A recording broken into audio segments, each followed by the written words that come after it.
कहानी वो अपना सा स्पर्श। पता नहीं भरी भीड़ में सबसे हटकर मेरी निगाहों सजनवी पर कैसे पड़ गई। बस स्टैंड पर कुछ स्कूली बच्चों के अलावा 2-4 ही लोग थे। मई की उस उमस से भरी दोपहरी में वह सबसे अलग, कुछ परेशान सा अपने बस के इंतजार में खड़ा था।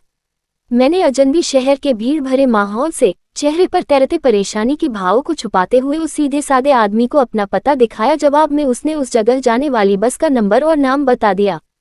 करीब 10 मिनट में इंतजार करती रही थी और इन 10 मिनटों में उसने मेरी बेचैनी, घबराहट और हल्के से डर को मेरे चेहरे पर पढ़ लिया था। वो समझ चुका था कि मैं इस शहर में नहीं हूँ। जाने कब वो मेरे करीब आ गया और क्षमा मांगते हुए मुझसे जानना चाहा कि मैं कहाँ से आई हूँ और कहाँ जाना है। उस पर गुस्सा तो बहुत आया कि मेरे पर्सनल मामले में धीरे धीरे दखलंदाजी करना चाह रहा था वह, लेकिन उस शांत और निर्मल चेहरे को देखकर मैं सच्चाई के अलावा कुछ भी बयान नहीं कर पाई थी। दरअसल मैं अपने छोटे से शहर से इस महानगर में नौकरी करने आई थी और एक लेडीज हॉस्टल खोज रही थी। 2-4 मिनटों के बाद ही एक बस मुझे मिल गई थी और जब मेरे साथ वो शख्स भी उस बस में सवार हुआ तो मुझे लगा था कि इस आदमी से पता पूछकर मैंने बहुत बड़ी गलती की थी शायद।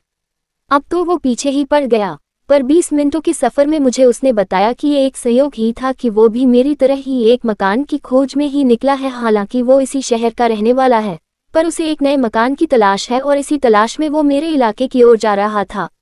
कुछ देर बाद वो अपना कार्ड मेरे हाथों में थमाकर जा चुका था। उसके द्वारा निर्देशित पते को मैं भी पा गई थी। शैलेश से वो पहली मुलाकात मुझे आज भी ज्यों की त्यों याद है।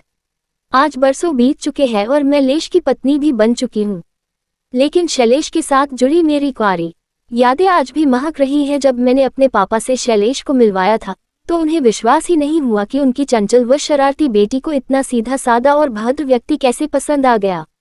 जिस लड़की ने बचपन से ही अपने पसंदीदा राजकुमार की छवि में अपने तरह ही स्मार्ट, चंचल और चुलबुली व्यक्तित्व की कल्पना की थी, उस लड़की को एक साधारण से नैन नक्श वाले व्यक्ति ने कैसे जीत लिया।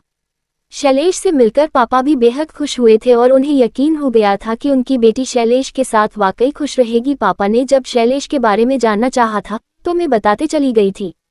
शैलेश से मेरी दूसरी मुलाकात भी जल्दी ही हो गई थी।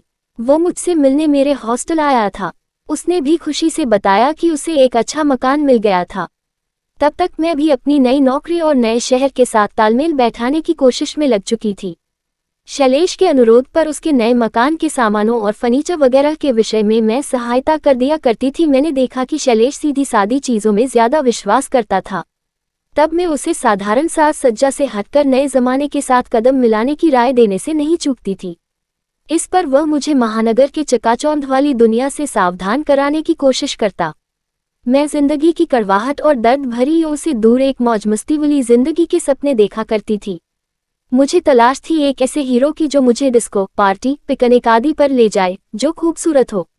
एक शाम शैलेश ने जब बेझिझक मुझसे कहा कि वो मुझे चाहता है और अपने घरवालों से मुझे मिलवाना चाहता है तो मैं उसके साहस को देखकर खींच उठी थी।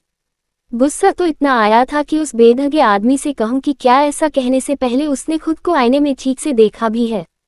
ये तो मेरी उदारता है कि मैं उस जैसे आदमी के साथ दोस्ती निभा रही हूं, पर मैं उस नेक इंसान को कोई दुख भी नहीं दे सकती थी। खुद को संभालकर मैंने उसके प्रस्ताव को ठुकरा दिया था। उस समय शैलेश के चेहरे पर उठे भावों को मैं पढ़ नहीं पाई थी और ना ही उसे पढ़ने में मेरी रुचि ही थी। मेरी सारी स्तुति ने मुझसे कहा भी था कि शैलेश मुझे बेहद प्यार करता है, पर उसका प्यार मेरे लिए लय कोई मायने नहीं रखता था। अब मैं उससे कतराने भी लगी थी। एक बार शैलेश ने किसी काम से मुझे अपने दफ्तर बुलाया था, पर मैं पहुंच नहीं पाई। बाद में शैलेश ने मुझसे पूछा था, खुशबू कल तुम मेरे दफ्तर आने वाली थी ना? मैं सारे दिन तुम्हारा इंतजार करता रहा था और शाम को तुम्हारे हॉस्टल भी फोन किया था। तब स्तुति ने बताया कि तुम किसी अंकित के साथ कहीं बाहर गई हुई हो। वैसे कौन है ये अंकित?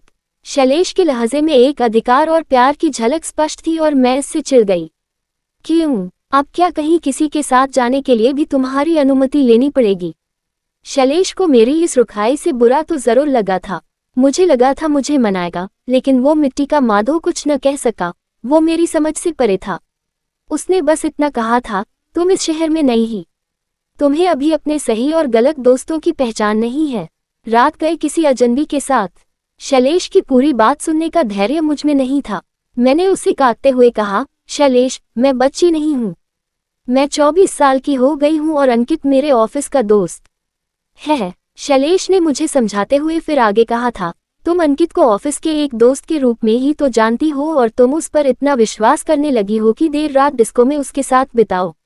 और मैं एक दोस्त के रूप में इतना भी हक नहीं रखता कि तुमसे कुछ पूछ सकूं। शैलेश सही था, पर तब तक मुझ पर अंकित के प्यार का जादू चल चुका था। मैं उसे एक तरफा प्यार तो करने ही लगी थी और जब मैं उसकी मोटरसाइकिल पे बैठी शहर की सैर करती तब मुझे अपने भाग्य पर गर्व होता था। अंकित मुझे डिस्को, सिनेमा और अपने दोस्तों की पार्टियों में भी ले जाने लगा था।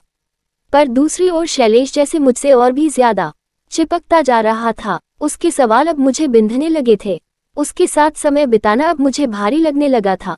अंकित ने मुझे जल्दी ही इस लेडीज हॉस्टल के चहारदीवारी की रोक टोक से भी मुक्ति दिलाने का इंतजाम कर लिया। साउथ के एक महंगे अंचल में मुझे जब एक कमरे का फ्लैट किराए पर मिला तो मैंने आज़ादी की एक गहरी सांस ली। शैलेश को बिना बताए मैंने अपना सामान लेडीज हॉस्टल से समेट लिया था। हालांकि स्तुति ने मुझे रोकने की असफल कोशिश करने के बाद शैलेश को खबर कर दी थी। शैलेश जब फ्लैट पर आया था तब मैं अंकित का इंतजार कर रही थी। कुछ ही मिनटों में जब अंकित मुझे लेने आया तब शैलेश को देखकर उसने एक रूखा सा हाय फेंका था। मैं अंकित के सामने शर्मिंदा हो रही थी कि कहीं वो शैलेश को मेरे दोस्त के रूप में देखकर वेरी पुअर टेस्ट ना कह दे। किसी तरह मैं शैलेश को विदा कर अंकित के साथ बाहर निकली थी। अब मैं चाहती थी कि अंकित जल्दी से अपने प्यार का इजहार कर मुझसे शादी कर ले ताकि शैलेश की शंका को मैं हमेशा के लिए दूर कर सकूं। पर अंकित अभी कुछ और मौज मस्ती करना चाहता था। उसके अनुसार शादी के बाद घर परिवार के झमेलों में उलझने के बाद घूमना फिरना कहाँ हो पाता है। इसलिए वो एक सप्ताह के लिए मुझे डायमंड हार्बर लेकर गया। वहां उसने पहले से ही एक ही कमरा बुक करा रखा था। दिन भर की चहल पहल के बाद रात को जब उसने एक ही कमरे में सोने की बात कही तो मैं घबरा गई थी। मैं तब समझ पाई थी कि ऊपर से मैं चाहे लाख कोशिश कर आधुनिकता का रंगीन नकाब लगा लूं, अंदर से मैं अपने छोटे से शहर की एक भारतीय लड़की ही थी। मेरा दिल तब वहां से निकलना चाह रहा था, लेकिन अंकित मेरे अनुनय विनय को ठुकराता हुआ मुझे शराब के पैग बढ़ा रहा था। मैं अब अकेले इतनी रात गए यहाँ से बाहर निकलने की हिम्मत भी नहीं जुटा पा रही थी। तब मुझे शैलेश का ख्याल आया, जो मेरी हर छोटी बड़ी सही गलत बात को पूरी किया करता था।